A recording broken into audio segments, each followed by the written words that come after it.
Acerca dos amonitas. Assim diz o Senhor: por acaso Israel não tem filhos? Será que não tem herdeiros? Por que será então que Moloque se apossou de Gade? Por que o seu povo vive nas cidades de Gade? Portanto, certamente vem dias, declara o Senhor, em que farei soar o grito de guerra contra Rabá dos amonitas. Ela virá a ser uma pilha de ruínas, e os seus povoados ao redor serão incendiados. Então, Israel expulsará aqueles que o expulsaram, diz o Senhor. Lamentem-se, ó Hesbom, pois aí está destruída. Gritem, ó moradores de Rabá, vistam-se com pano de saco e chorem. Corram para onde der pelos muros, pois Moloque irá para o exílio, com os seus sacerdotes e os seus oficiais. Por que você se orgulha dos seus vales? Por que se orgulha dos seus vales tão frutíferos? Ó filha infiel, você confia nas suas riquezas e diz: quem me atacará? Farei que você tenha pavor de tudo que está à sua volta, declara o soberano Senhor, o Senhor dos exércitos. Vocês serão dispersos, cada um em uma direção, e ninguém conseguirá reunir os fugitivos. Contudo, depois disso, trarei restauração aos amonitas, declara o Senhor. Acerca de Edom, assim diz o Senhor dos exércitos: será que já não há sabedoria em Temã? Será que o conselho desapareceu dos prudentes? A sabedoria deles deteriorou-se? Voltem e fujam, escondam-se em cavernas profundas, vocês que moram em Dedã, pois trarei a ruína sobre Esaú na hora em que eu o castigar. Se os que colhem uvas chegassem a você, não deixariam apenas umas poucas uvas? Se os ladrões viessem durante a noite, não roubariam apenas quanto achassem suficiente? Mas eu despi Esaú e descobri os seus esconderijos, para que ele não mais se esconda. Os seus filhos, parentes e vizinhos foram destruídos. Ninguém restou para dizer: deixe os seus órfãos, eu protegerei a vida deles. As suas viúvas também podem confiar em mim. Assim diz o Senhor: se os que não estavam condenados a beber o cálice do castigo tiveram que bebê-lo, por que você deveria ficar impune? Você não ficará sem castigo, mas irá bebê-lo. Eu juro por mim mesmo, declara o Senhor, que Bozrá ficará em ruínas e desolada. Ela se tornará objeto de afronta e de maldição, e todas as suas cidades serão ruínas para sempre. Ouvi uma mensagem do Senhor. Um mensageiro foi enviado às nações para dizer: reúnam-se para atacar Edom. Preparem-se para a batalha. Agora, eu faço de você uma nação pequena entre as demais, desprezada pelos homens. O pavor que você inspira e o orgulho do seu coração o enganaram, a você que vive nas fendas das rochas, que ocupa os altos das colinas.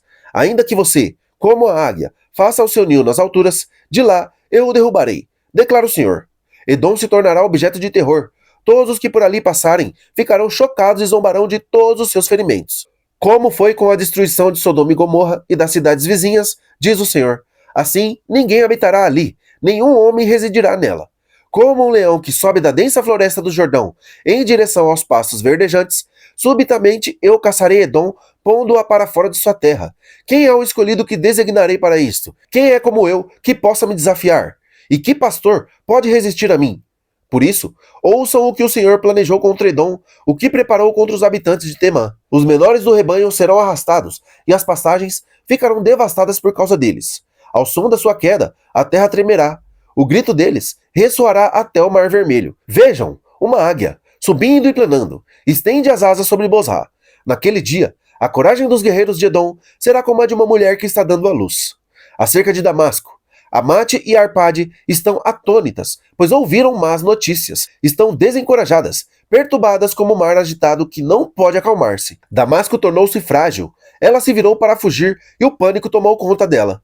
Angústia e dor se apoderaram dela. Dor como a de uma mulher em trabalho de parto. Como está abandonada a cidade famosa, a cidade da minha alegria. Por isso, os seus jovens cairão nas ruas. Todos os seus guerreiros se calarão naquele dia, declara o Senhor dos exércitos. Porei fogo nos muros de Damasco, o qual consumirá as fortalezas de Ben-Hadad, acerca de Quedar e os reinos de Azor, que Nabucodonosor, rei da Babilônia, derrotou. Assim diz o Senhor: preparem-se, ataquem Quedar e destruam o povo do Oriente. Tomem as suas tendas e os seus rebanhos, as suas cortinas, com todos os seus utensílios e camelos que levam para si.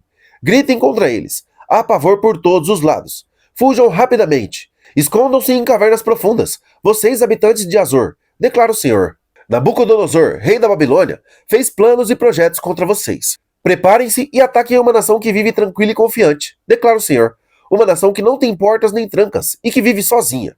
Os seus camelos se tornarão despojo e as suas grandes manadas espólio. Espalharei a todos os ventos aqueles que rapam a cabeça, e de todos os lados trarei a sua ruína, declara o Senhor. Azor se tornará uma habitação de chacais, uma ruína para sempre. ninguém mais habitará ali, nenhum homem residirá nela. Esta é a palavra do Senhor que veio ao profeta Jeremias acerca de Elão, no início do reinado de Zedequias, rei de Judá. Assim diz o Senhor dos Exércitos: Vejam, quebrarei o arco de Elão, a base do seu poder. Farei que os 4 ventos dos 4 cantos do céu soprem contra Elão. Eu os dispersarei aos 4 ventos, e não haverá nenhuma nação para onde não sejam levados os exilados de Elão. Farei que Elão trema diante dos seus inimigos, diante daqueles que desejam tirar-lhe a vida. Trarei a desgraça sobre eles, a minha ira ardente, declara o Senhor. Farei que a espada os persiga, até que eu os tenha eliminado. Estabelecerei o meu trono em Elão, e destruirei dali o seu rei e os seus líderes, declara o Senhor. Contudo, trarei restauração a Elão nos dias que virão, declara o Senhor.